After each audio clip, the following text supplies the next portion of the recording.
Tuhan. Haleluya, puji Tuhan. Shalom semua saudara. Shalom. Ya, puji Tuhan. Bound to Christ.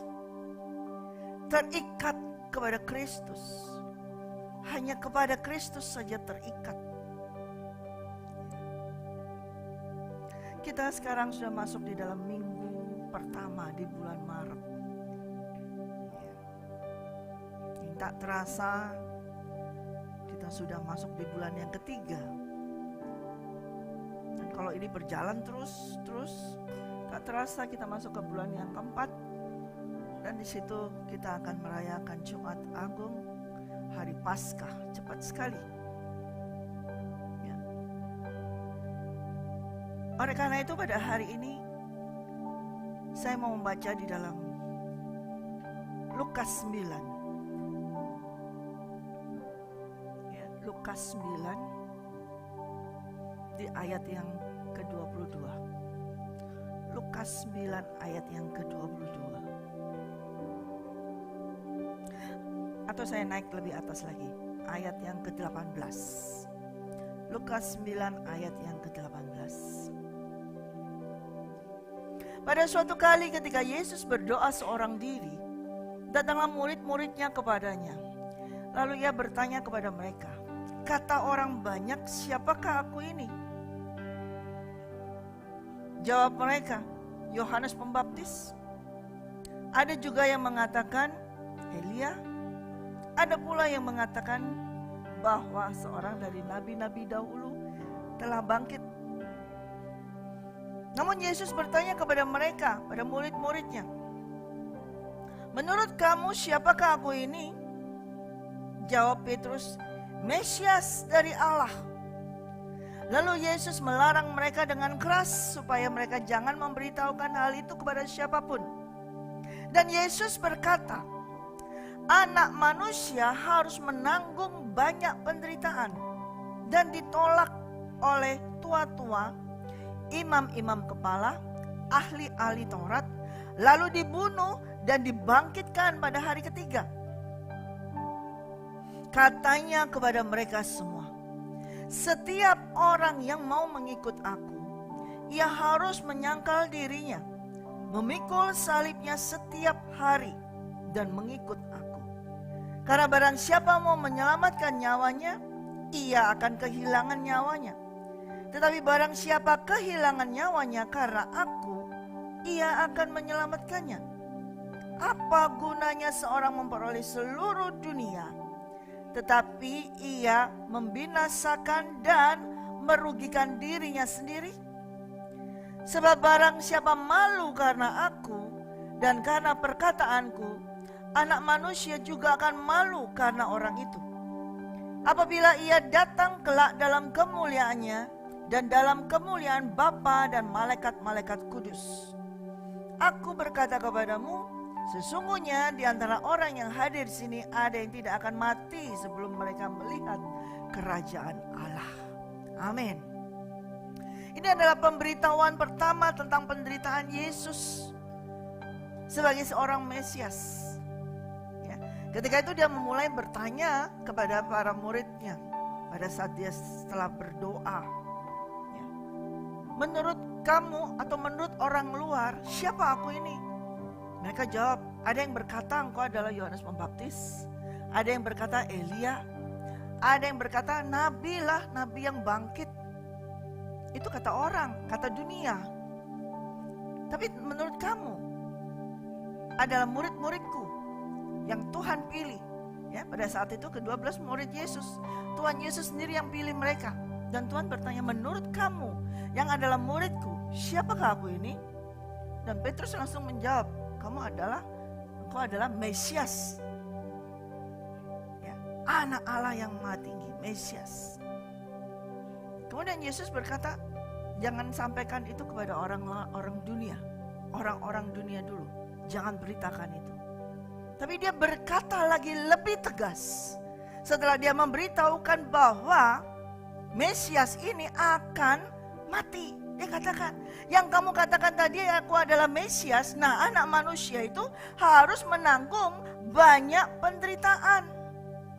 Jadi yang kamu tadi identifikasikan bahwa aku adalah Mesias dari Allah, itu adalah anak manusia yang harus menanggung banyak penderitaan.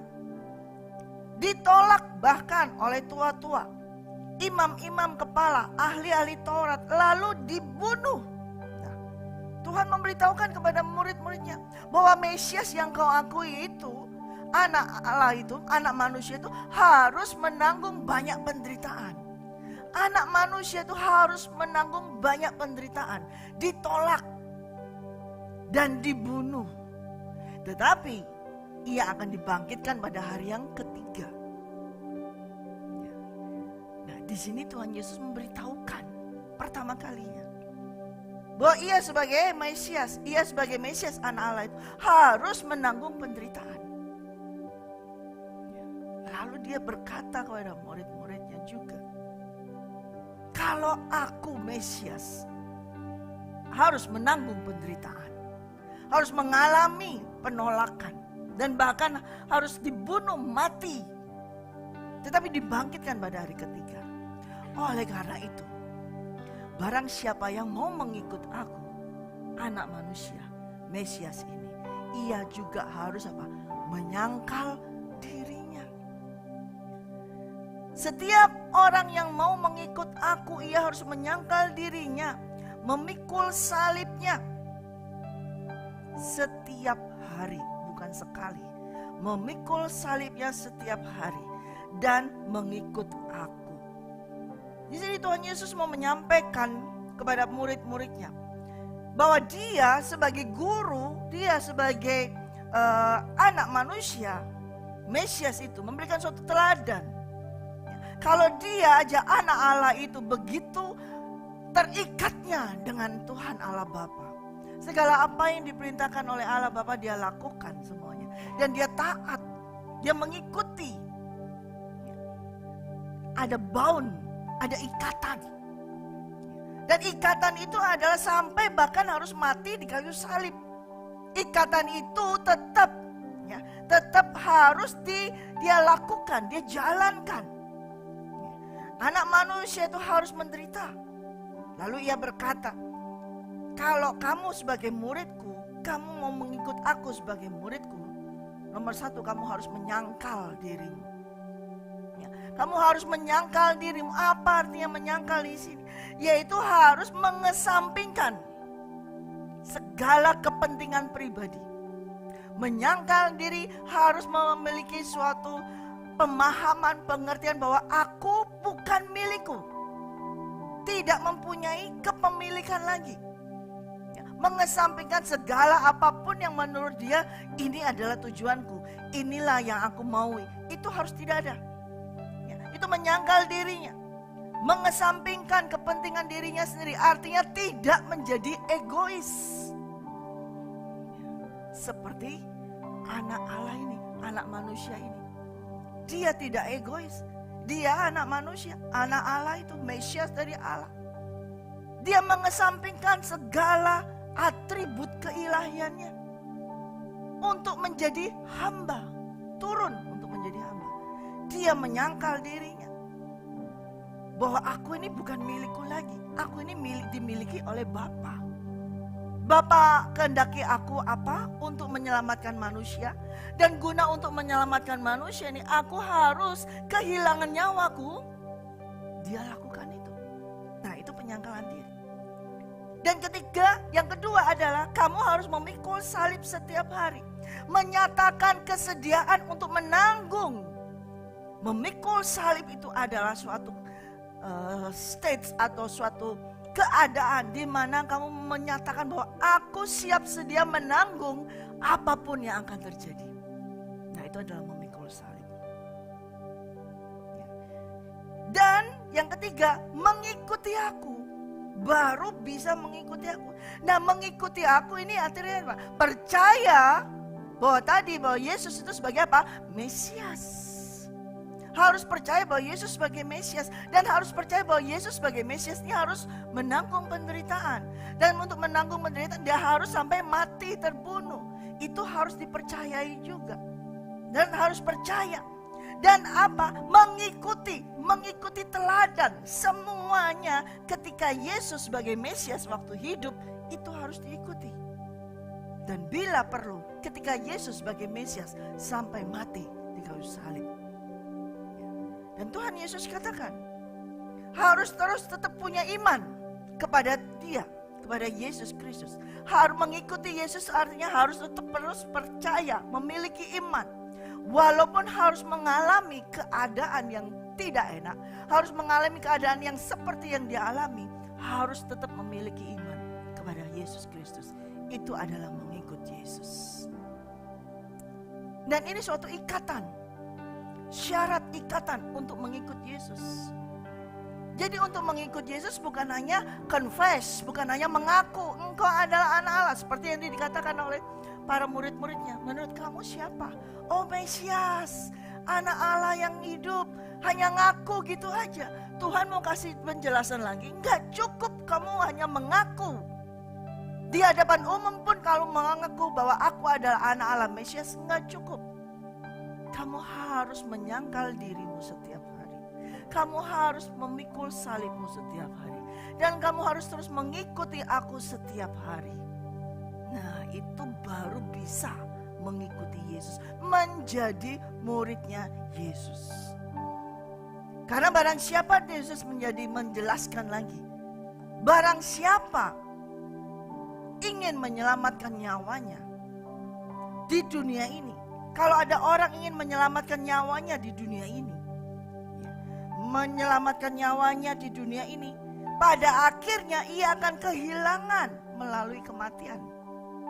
Tetapi siapapun yang kehilangan nyawanya di dunia ini demi aku, dialah yang akan menyelamatkannya dari akibat dosa dan pemisahan dari Allah. Jadi barang siapa mempertahankan nyawanya, mempertahankan egonya, mempertahankan statusnya, mempertahankan segala apa yang dia miliki, dia juga akan kehilangan itu semua.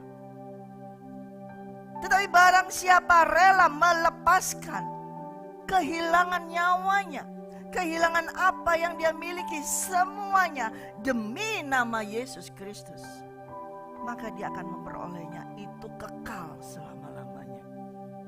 Dan Tuhan tegaskan lagi, buat apa kamu semua memiliki, orang tuh bisa memiliki segala apa yang di dunia ini, tetapi dia kehilangan nyawanya.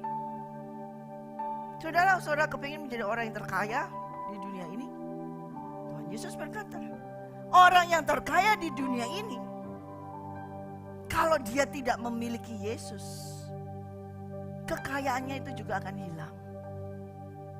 Dan bahkan hidupnya dia juga akan hilang, akan mati, binasa.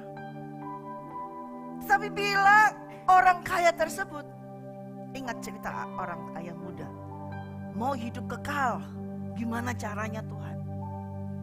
Aku sudah ikuti firman-Mu. Aku sudah mengikuti semuanya. 10 perintah Tuhan sudah aku jalankan. Tuh dia mau tanya gitu. Sudah semuanya. Hukum mana lagi yang harus aku kerjakan supaya aku dapat hidup kekal? Dia kepingin memiliki nyawanya ini yang selama-lamanya. Lalu Yesus katakan, semua sudah. Mengasihi orang tuanya sudah. Memberi sudah. Semuanya sudah. Kalau gitu kurang satu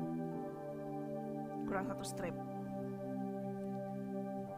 Jualah segala hartamu, bagikan kepada orang miskin, dan datanglah ke sini, ikutlah aku.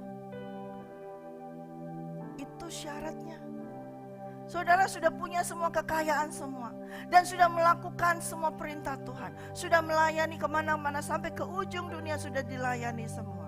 Tapi dia ada masih kekurangan. Dia mau hidup kekal. Dia tahu ada something missing inside of him. Sesuatu yang hilang. Kayak dia kosong. Padahal sudah ngelakuin ini, sudah pelayanan, sudah ini semua. Berarti ada satu yang kosong. Apa? Itu harus dijual semua. Artinya apa? Letakkan semuanya. Lepaskan segala kepemilikanmu. Serahkan semuanya, segala kepemilikan itu kepada Tuhan.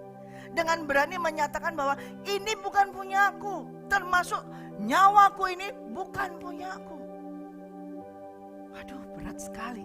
Anak muda yang kaya raya itu langsung pulang dengan sukar ya.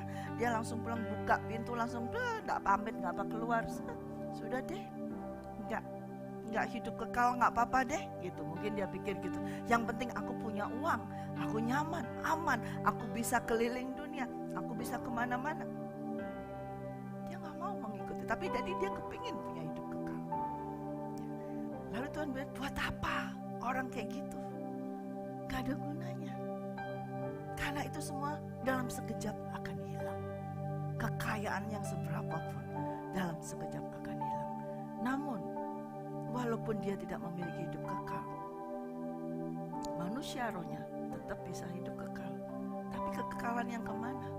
Mau ke atas atau ke bawah? Kekal yang hidup bersama dengan Tuhan, atau mati kekal bersama iblis? Nah, ketika itu murid-murid mendengarkan itu, mungkin juga sama seperti saudara saat ini mendengarkan saya sampaikan. Lalu kalau mau ikut Yesus harus menyangkal, ikut Yesus harus memikul salib. Kenapa Tuhan Yesus pikul salib? Kan sudah Tuhan Yesus yang pikul salib. Dosaku kan sudah Tuhan pikul. Kenapa saya mesti harus pikul salib lagi? Itu saya melihat di mata kalian semua nih. Semua memandang saya. Terus saya mesti pikul apa gitu ya, seperti ya. Saya melihat menyangkal diri itu sukar banget. Gimana? Bukan saya yang ngomong saudara, ini ada di Alkitab, bukan saya ya. Coba kita baca lagi. Kita lanjutkan di Lukas 14.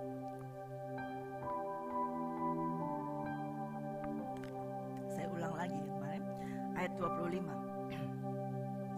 Lukas 14 ayat 25. Sekali lagi Yesus menyatakan demikian.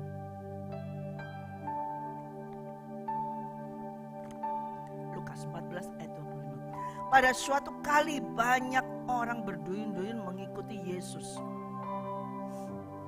Dalam perjalanannya sambil berpaling ia berkata kepada mereka.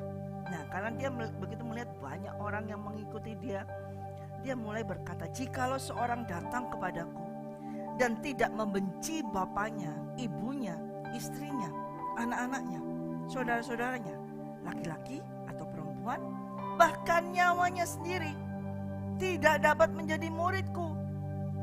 Barang siapa tidak memikul salibnya dan mengikut aku, ia tidak dapat menjadi muridku.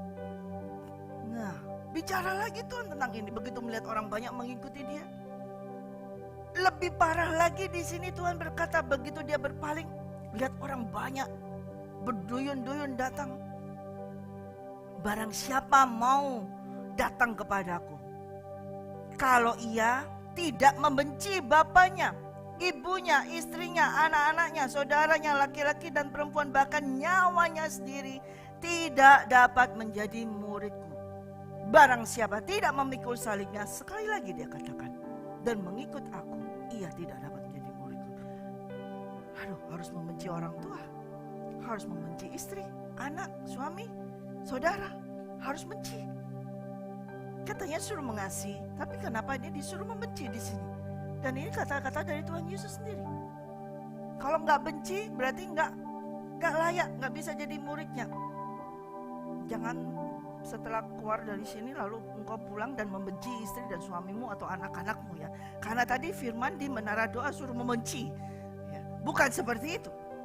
Di sini Tuhan mau menyampaikan, kalau kamu mengasihi istri, suami, orang tua, anak-anakmu, saudaramu laki-laki atau perempuan, melebihi daripada kasihmu kepada Kristus Yesus, melebihi dari setiap tindakanmu, perilakumu kepada Yesus Kristus, maka engkau tidak layak menjadi murid Tuhan Yesus. Bisa mengerti saudara di sini? Bukan berarti saudara harus membenci mereka. Tetapi ketika engkau mengasihi suamimu, istrimu, anakmu, dan semua sisi rumah tanggamu, melebihi daripada kasihmu kepada Kristus Yesus, tidak dapat menjadi muridnya. Di sini Tuhan mau menyampaikan bahwa kalau kau mau mengikuti aku, nomor satu adalah Yesus Kristus. Itu harus. Itu ketika saudara nanti bagaimana, oh ya I love you Jesus, gampang ya. Ya mereka nyanyi I love you Jesus ya, gimana nyanyi ya? I love you. Gampang kan? Semua pasti bisa. Coba I love you. Mana suaranya? Katanya mengasihi Yesus mana?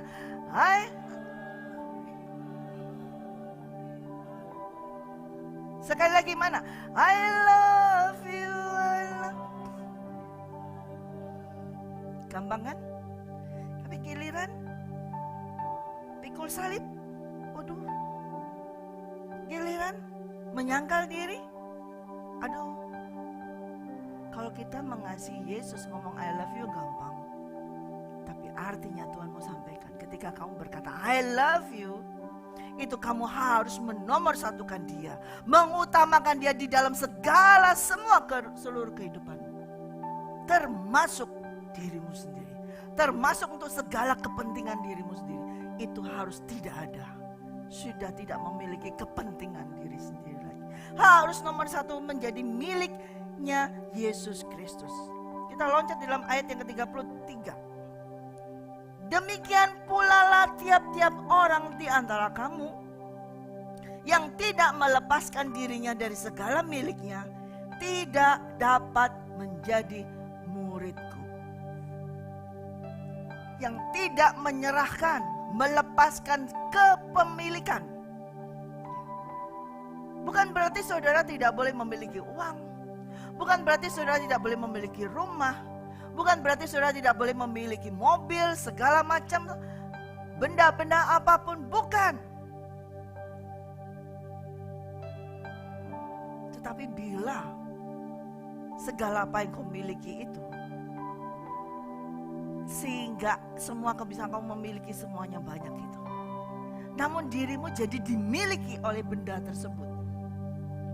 Dirimu menjadi bukan miliknya Kristus, tapi dirimu menjadi miliknya mobil, menjadi miliknya rumah, ya, menjadi miliknya apa saja. Berarti engkau tidak bisa menjadi milik Kristus. Artinya apa? Lepaskan segala kepemilikan itu. Apalagi sekarang nih banyak orang dengan segala memiliki hobi, semuanya kesenangan, ya, piaraan, binatang piaraan, hobi semuanya itu begitu attach, begitu mengikat, begitu bound manusia tersebut. Sehingga ketika melakukan berdoa, beribadah, di hati pikirannya bukan Kristus, tapi anjingnya, binatang yang lainnya, gimana sih ini belum dikasih makan, terus ini apa, pikirannya di situ terus. Oh ini rumahnya nggak ada yang jaga, bagaimana? Ini hujan nanti bocor. Nah ini semuanya pemikirannya hanya di things tersebut. Ketika itu engkau bergaul dengan Yesus Kristus, tapi hidupmu dikuasai oleh benda tersebut, itu berarti engkau terikat. Yang Tuhan maui adalah bound to Christ, terikat kepada Yesus, bukan terikat kepada benda, binatang, manusia, atau apapun juga, tapi hanya mengikat pada Yesus Kristus, terikat pada Yesus. Makanya Yesus katakan pikul salib, karena salib itu menunjukkan orang yang disalib pasti harus diikat dengan tali kah atau dengan paku. Tapi kalau tidak diikat, bagaimana bisa? Salib diberdirikan, orang bisa berdiri tanpa diikat? Gak bisa. Harus diikat, entah itu diikat dengan tali atau dipaku. Sama seperti Yesus Kristus, dia terikat, dia terpaku di kayu salib. Walaupun dia adalah anak Allah, sekalipun dia anak Allah, dia menyerahkan kepemilikan. Dia bisa memiliki surga, dia memiliki surga semuanya, dia memiliki kuasa semuanya, tapi dia serahkan supaya dia terikat. Nah itu dia menyerahkan. Itu bound, dia terikat. Dan ketika dia katakan harus pikul salibnya, pikul saudara. Tuhan Yesus tidak mau bicara bahwa barang siapa yang mengikut aku, ia harus disalib setiap hari. Ini salah ya? Tidak ya? Coba sih baca lagi ulang ayat 27. Barang siapa tidak memikul salibnya dan mengikut aku, ia tidak dapat menjadi muridku. Berbeda. Sedangkan tadi di pasal yang 9 Yesus katakan kepada murid-muridnya bahwa anak manusia harus menanggung banyak penderitaan dan dibunuh, dibangkitkan pada hari dibunuh di kayu salib. Anak manusia harus disalibkan, tetapi barang siapa yang mengikut Yesus tidak disalibkan, tapi apa? Memikul salibnya. Kita tidak disalibkan, saudara. Tidak mungkin kita bisa disalibkan. Dan Tuhan Yesus juga berkata, kita ini hambanya Dia yang ditebus oleh Dia. Seorang hamba tidak akan melebihi dari tuannya. Hanya Yesus saja yang dipaku di kayu salib. Kita gak akan bisa melebihi, kita harus disalib. Wah, aku disalib nih. Enggak. Gak ada gunanya kita disalib. Ya. Karena hanya satu, Yesus Kristus yang berguna ketika ia di kayu salib, disalib. Untuk siapa? Untuk saudara dan saya. Maka Petrus berkata, aku mau mati Tuhan untuk Engkau. Sampai mati untuk Engkau. Aku mati, bahkan aku mati, aku serahkan semuanya. Dan Tuhan melihat Petrus, kamu ngomong mau menyerahkan nyamamu. Padahal ketika Yesus ditangkap, sebelum Tuhan berkata, sebelum ayam berkokok, kamu sudah menyangkali aku. Gitu katanya mau menyerahkan nyawamu, mau di kayu salib. Tidak bisa. Tidak bisa kita melebihi daripada Tuhan kita. Hanya satu orang yang mati di kayu salib, yaitu Yesus Kristus. Kita semua hanya diminta oleh Yesus apa? Memikul salib.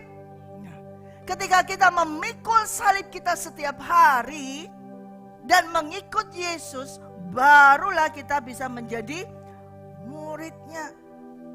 Saudara, salib ini apa? Maksudnya Tuhan memikul salib. Sebetulnya ketika engkau mendengar salib itu, saya jujur, saya mau tanya saudara masing-masing angkat. Apa yang ada dalam pikiranmu langsung? Penderitaan? Penganiayaan? Apa yang ada? Salib, aduh susah. Terus apa ya? Ayo sebutkan langsung apa? Penebusan. Oh, tinggi. Ketika engkau dikatakan memikul salib, hendaklah kamu memikul salib. Langsung apa? Pikiranmu apa? Beban. Terus apa? Berat. Apa? Gak enak. Terus apa? Hah? Mengeluh. Malu. Ya malu. Pengorbanan. Apa lagi? Hah? Masalah. Susah, berat kayak gitu ya, langsung ya begitu. Siapa yang mau mengikut Yesus harus memikul salibnya. Waduh, langsung berat nih, langsung pikiran yang langsung kita melihat salib berat sekali. Artinya ketika Tuhan berkata harus memikul salibnya setiap hari, sebetulnya tidak berat. Justru sebetulnya sangat ringan. Dan dia mengetahui perlunya setiap orang yang mengikuti dia, yang mau menjadi muridnya harus memikul salib. Ini sangat perlu. Kalau nggak perlu saudara, Tuhan nggak akan menyampaikan ini. Kalau kamu mengikut aku ketemu ya nanti di sana, nggak usah mikul salib setiap hari. Tapi Tuhan mau kita nih setiap hari memikul salib. Ada gunanya saudara. Dan itu bukan kesengsaraan. Dan itu bukan beban. Dan itu bukan sesuatu yang tadi sudah kayak aduh serem, aduh bagaimana seperti itu, momok atau bagaimana, ya malu sekarang. Tidak. Justru kita harus memikul salibnya supaya kita bisa bertemu dengan dia.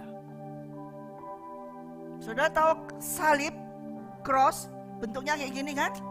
Ya. Ini merupakan apa? Titik temu. Ya. Di tengah ini merupakan titik temu. Tanpa salib kita tidak akan bertemu dengan Yesus Kristus. Oleh karena itu dia minta. Karena dia sangat mengasihi kita, sangat mengasihi murid-muridnya. Dia mau terus ketemu dengan murid-muridnya, tapi harus ketemu di cross, di titik temu ini, yaitu salib. Di mana salib itu artinya tempat penyerahan. Penyerahan dirimu, penyerahan segala harga dirimu, penyerahan segala sesuatu yang kau miliki, penyerahan. Titik salib di titik temu ini, disitulah kita bertemu dengan Yesus Kristus. Jadi kalau orang ada yang mau mengikut Yesus tanpa memikul salibnya, ia tidak akan pernah bertemu dengan Yesus Kristus. Hanya satu cara untuk bertemu dengan Tuhan Yesus, yaitu memikul salib. Bukan disalibkan, memikul salib. Di situ kita akan bertemu. Artinya di titik temu itu kita menyerahkan.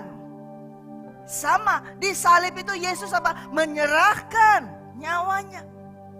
Di salib itu Yesus menyerahkan apa? Keilahiannya. Dia menyerahkan anak Allah, tahtanya, semuanya dia serahkan di situ. Kan kita ketemu di titik salib itu, di cross itu, berjumpa. Ini aku Tuhan, aku serahkan segalanya yang aku miliki. Di situ baru ketemu. Namanya salib. Siapa yang pakai salib di sini? Salib dibawa, dipakai. Wah, aku sudah pikul salib, saya kalungkan di sini. Salib setiap hari saya pikul, tapi tidak dipikul, senyum dikalungin aja. Tapi dia bilang, wah aku pikul salib setiap hari, pikul salib setiap, cuma dikalungin, ya kan? Pikul salib di sini nyerahkan, tempat penyerahan, tapi pakai kalung salib. Ya, ketika ada suatu masalah, tidak menyerahkan egonya, tidak menyerahkan harga diri, tidak menyerahkan semua. Ya, baru disalib orang sedikit sudah buka pintu dan apa ini, gak terima seperti itu. Padahal pakai kalung salib. Ya. Padahal dengan salib itu apa? Memikul salib. Tapi enggak, berarti itu belum dipikul. Apalagi banyak pakai baju semuanya ada salibnya, mungkin tato, pakai salib, oh tato, wah sudah, wah malah melekat nih di daging, darah semua melekat nih, wah aku sudah pikul salib. No, selama kamu pakai tato tapi harga dirimu, egomu, kesombonganmu belum diserahkan, sama aja belum pikul salib. Makanya Tuhan tidak ngomong harus disalibkan, tidak, pikul salib setiap hari, memikul salib setiap hari. Salibnya siapa?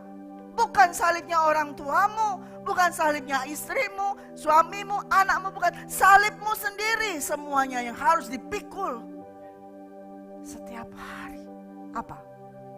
Harga diri, nyawamu, kesenangan pribadimu, emosimu, ambisimu, hobimu, kesenanganmu, kecintaanmu. Itu yang harus diserahkan. Di mana? Di kayu salib. Titik temu cross. Di situ tempatnya kita bertemu dengan Yesus Kristus. Jadi di salib, di kayu salib, ketika memikul salib, Yesus disalibkan. Di situ kita berjumpa dengan Yesus dengan pertukaran. Kita menyerahkan apa yang kita miliki,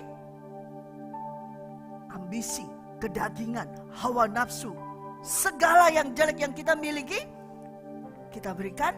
Dan Yesus yang di kayu salib bertemu, dia menyerahkan apa? Nyawanya dia kepada kita. Kita menyerahkan nyawa kita, Yesus menyerahkan nyawa kita. Jadi di kayu salib, disitulah titik temunya kita dengan Tuhan Yesus Kristus.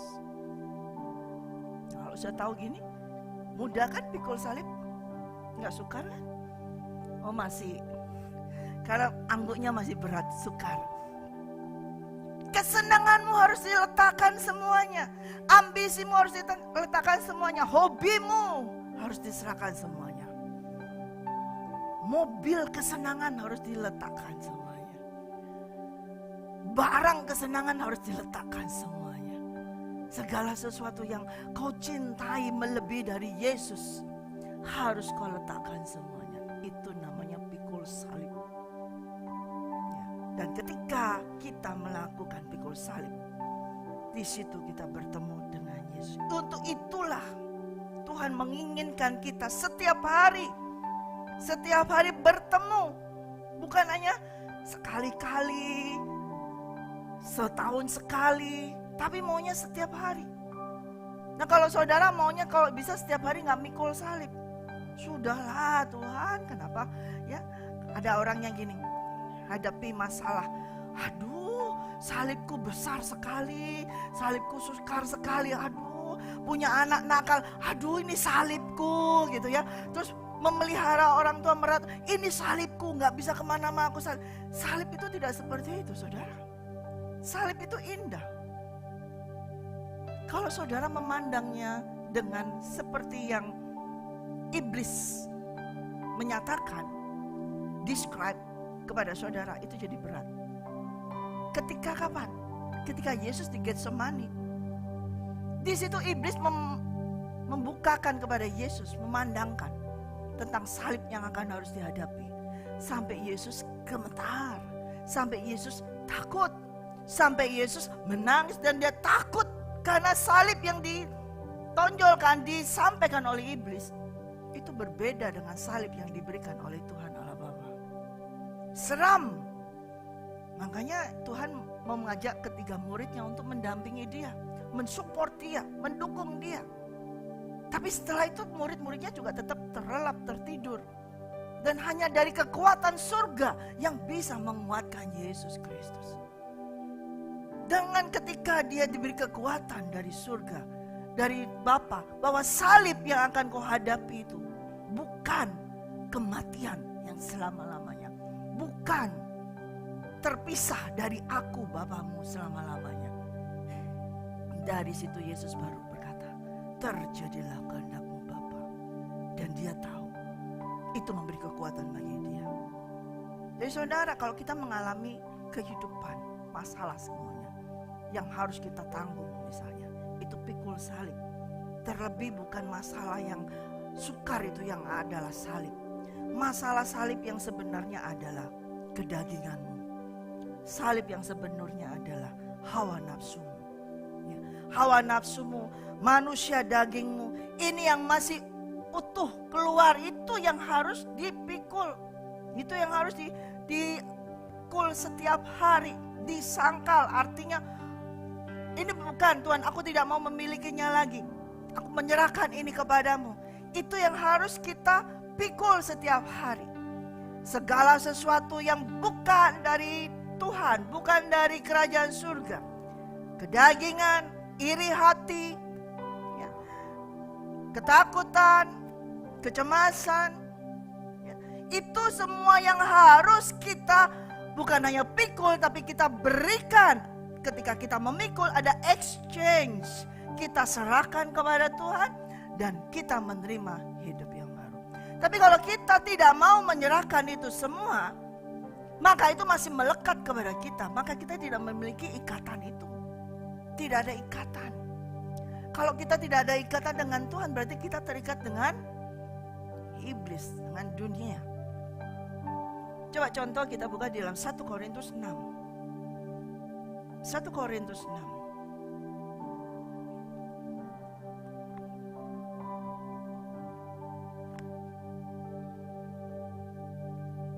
Di dalam 1 Korintus 6 kita ambil ayat yang ke-7 dulu aja. Adanya saja perkara di antara kamu seorang terhadap yang lain telah merupakan kekalahan bagi kamu. Mengapa kamu tidak lebih suka menderita ketidakadilan? Mengapakah kamu tidak lebih suka dirugikan? Tetapi kamu sendiri melakukan ketidakadilan dan kamu sendiri mendatangkan kerugian. Dan hal itu kamu buat terhadap saudara-saudaramu. Atau tidak tahukah kamu bahwa orang-orang yang tidak adil tidak akan mendapat bagian dalam kerajaan Allah? Janganlah sesat. Orang cabul, penyembah berhala, orang berzina, banci, orang pemburit, pencuri, orang kikir, pemabuk, pemfitnah, dan penipu tidak akan mendapat bagian dalam kerajaan Allah. Dan beberapa orang di antara kamu demikianlah dahulu. Tetapi kamu telah memberi dirimu disucikan. Kamu telah dikuduskan. telah dibenarkan dalam nama Tuhan Yesus Kristus dan dalam roh Allah kita. Segala sesuatu halal bagiku, tetapi bukan semuanya berguna. Segala sesuatu halal bagiku, tetapi aku tidak membiarkan diriku diperhamba oleh sesuatu pun, apapun juga. Makanan adalah untuk perut, dan perut untuk makanan. Tetapi kedua-duanya akan dibinasakan Allah. Tetapi tubuh bukanlah untuk percabulan, melainkan untuk Tuhan, dan Tuhan untuk tubuh. Allah yang membangkitkan Tuhan akan membangkitkan kita juga oleh kuasa-Nya. Tidak tahukah kamu bahwa tubuhmu adalah anggota Kristus? Akan kuambilkah anggota Kristus untuk menyerahkannya kepada percabulan? Sekali-kali tidak. Atau tidak tahukah kamu bahwa siapa yang mengikatkan dirinya pada perempuan cabul menjadi satu tubuh dengan dia? Sebab demikianlah kata Nas, keduanya menjadi satu daging. Tetapi siapa yang mengikatkan dirinya kepada Tuhan menjadi satu roh dengan dia. Jauhkanlah dirimu dari percabulan. Setiap dosa lain yang dilakukan manusia terjadi di luar dirinya. Tetapi orang yang melakukan percabulan berdosa terhadap dirinya sendiri.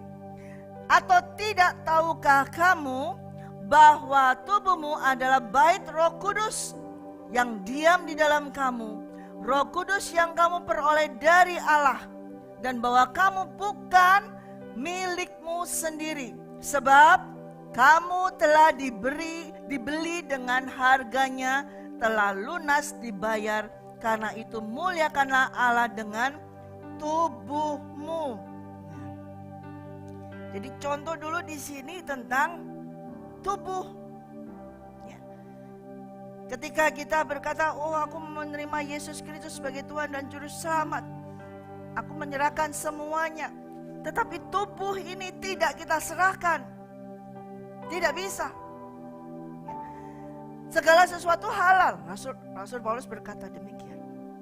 Tetapi semuanya itu belum tentu berguna bagi kita. Makanan untuk perut. Perut untuk makanan. Tapi bukan berarti kita terus makan terus. Atau kalau enggak makan juga enggak bisa. Semuanya kedua-duanya apa? Dibinasakan oleh Tuhan. Lalu kalau sudah mati, oh Tuhan kan membangkitkan kita. Iya, Dia membangkitkan kita. Tetapi tidak tahukah kamu bahwa kamu adalah bagian dari tubuh Kristus? Jadi ketika kamu melakukan percabulan, kamu membawa Kristus melakukannya juga. Wah, tidak begitu. Ketika kamu melakukan percabulan, Dia yang di dalammu itu, kamu juga bawa Dia. Sama. Lalu Tuhan di sini Rasul Paulus berkata, ketika seseorang itu bercabul, melakukan percabulan dengan perempuan, dia itu mengikatkan keduanya menjadi satu daging. Bukan hanya pelacur itu yang berdosa, ini yang orang yang melakukan percabulan itu tidak berdosa, tapi kita melakukan perzinahan, itu terjadi menjadi satu daging. Barang siapa mengikatkan diri kepada kedagingan, barang siapa mengikatkan diri kepada dunia, ia menjadi satu dengan dunia. Tetapi barang siapa mengikatkan dirinya kepada Tuhan, ia menjadi satu roh dengan Dia. Ketika mengikatkan diri kepada Tuhan, menjadi satu dengan Tuhan. Kapan? Ketika kita memikul salib, bertemu di titik temu di cross itu, di salib itu, di mana kita menyerahkan kedagingan, menyerahkan hawa nafsu, menyerahkan segalanya, bertemu di kayu salib, di cross itu, kita mengikatkan diri dengan Tuhan. Jadi kayu salib harus tetap ada di dalam kehidupan kita. Bukan tanda salib, tapi salib yang harus dipikul. Karena itu dikatakan, jauhkan dirimu dari percabulan. Setiap dosa lain dilakukan manusia terjadi di luar dirinya. Tetapi orang yang melakukan percabulan berdosa terhadap dirinya sendiri. Ketika melakukan percabulan, perzinahan, ya ini bisa juga dalam roh, ya.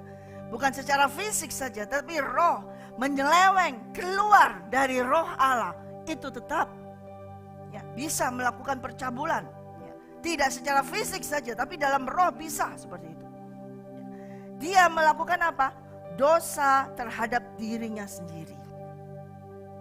Tidak tahukah kamu bahwa kamu adalah bait Allah, di mana roh Allah tinggal diam. Dan bukan hanya itu saja, bahwa kita ini bukan apa? Milik kita lagi. Kalau memang betul engkau mengaku bahwa engkau adalah milik Yesus Kristus, buktinya adalah ketika kamu memikul salib. Segala kedagingan itu kamu serahkan. Dan kamu tahu bahwa ternyata aku ini bukan milikku. Aku bukan milikku. Miliknya Kristus. Kenapa? Sudah dibeli. Dan harganya sudah lunas, nggak pakai kredit, nggak pakai itu kredit nyicil segala macam, enggak. Lunas dibayar. Amin. Untuk apa? Untuk dimiliki. Setiap dari kita sudah dibayar lunas. Pakai apa? Pakai uang? Enggak. Pakai darahnya yang mahal, saudara. Oleh karena itu apa? Muliakanlah Allah dengan tubuhmu. Karena kita ini adalah tubuh Kristus. Muliakan Tuhan dengan tubuh kita. Bagaimana kita bisa memuliakan Tuhan? Mulut kita aja berkata mulia, holy, holy begitu. Tetapi tubuh ini melakukan perzinahan. Tubuh ini tetap terikat dengan segala kecanduan. Minum minuman keras, merokok atau segala macam. Masih terikat begitu, besoknya berkata haleluya melayani. Tapi Sabtunya masih seperti itu. Minggu disucikan ya. Mandi semua disucikan untuk melayanan gitu ya. Balik lagi Senin tenggelam lagi di lumpur begitu. Sabtu sampai Sabtu begitu. Minggu cuci bersih lagi. Oh aku melayani begitu terus, tidak akan bisa. Itu tidak terikat kepada Tuhan. Berarti masih terikat kepada dunia. Terikat kepada kedagingan. Sedangkan bound to Christ harus terikat. Dan terikat ini di mana? Hanya satu tempatnya. Cross, gak ada lagi. Tempatnya hanya di salib. Yaitu ketika kita bukan disalibkan, tapi kita memikul salib kita. Disitulah tempatnya. Makanya Yesus memberikan syarat kepada semua orang yang mau mengikut dia. Syarat yang pertama, menyangkal dirinya bahwa dia bukan miliknya dia sendiri. Bahwa dia sudah menyerahkan segala kepentingan, keegoisan, semuanya itu sudah diserahkan semuanya. Dan yang kedua, dia memikul salibnya. Artinya apa? Menyatakan kesediaannya. Aku menanggung segala sesuatu yang akan terjadi. Termasuk juga menyerahkan semuanya. Untuk apa? Supaya aku bisa bertemu dengan Yesus.